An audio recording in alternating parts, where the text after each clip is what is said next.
Welcome to LifeLine with Rev. Ebenezer Markwei, where faith meets real life. Join us every Monday to Saturday at 5 a.m. for a moment of encouragement, wisdom, and truth from God's Word. Whether you're at home, on your way to work, or starting your day in prayer, this is your Lifeline, connecting you to hope, faith, and purpose. I'd like to capture my thought this morning with the words, wrong impressions. Still, in the book of Matthew chapter 16, verse 13, when Jesus asked the question, who do men say that I am?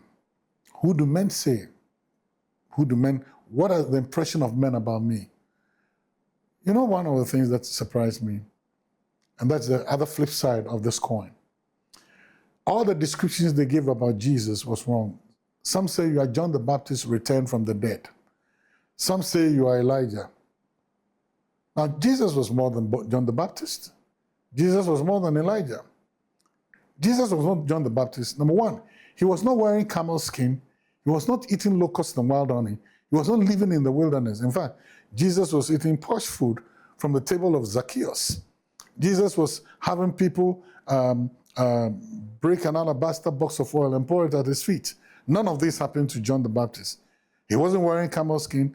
In fact, the robes he wore were so powerful and they were so rich and expensive that when they died, they had to gamble to keep and preserve the robe intact and not to tear it apart. So what were they talking about when they said he was like John the Baptist? And then also some said, you are like Elijah. Whoa, Elijah, he calls down fire from heaven. Did Jesus call down fire from heaven? No. Number two, did Jesus ask people to be slaughtered like Elijah did, the prophets of Baal? No. Did Jesus run before a chariot? No. Best thing, he sat on a donkey. Did Jesus, when after Jesus did a miracle and then a woman like Jezebel spoke and then Jesus ran away? No, and no, and no. So, what were they talking about? You know, one of the things that you need to understand, sometimes the description of men about you will be wrong. In fact, the person who came out and said, you are the Christ, look at what Jesus said. He said, flesh and blood has not revealed this to you, but the Spirit has revealed this to Peter. Most of the time, if you're not very careful, you'll be trapped by what men think of you, and not just trapped by what men think of you. The descriptions that men are going to give to you, the probability of it being wrong is about 99%.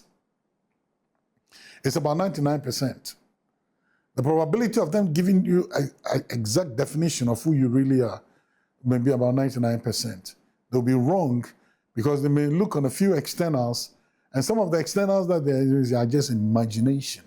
Because none of the things that John the Baptist did, nor Elijah did Jesus, apart from baptizing in the water of Jordan. That was all. So you know what? Sometimes men may not know you truly are.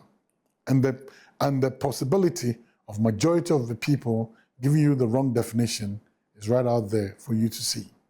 Listen, don't be trapped by what men say you are. Don't try to conform to what they want to make out of you. Be who God says you are.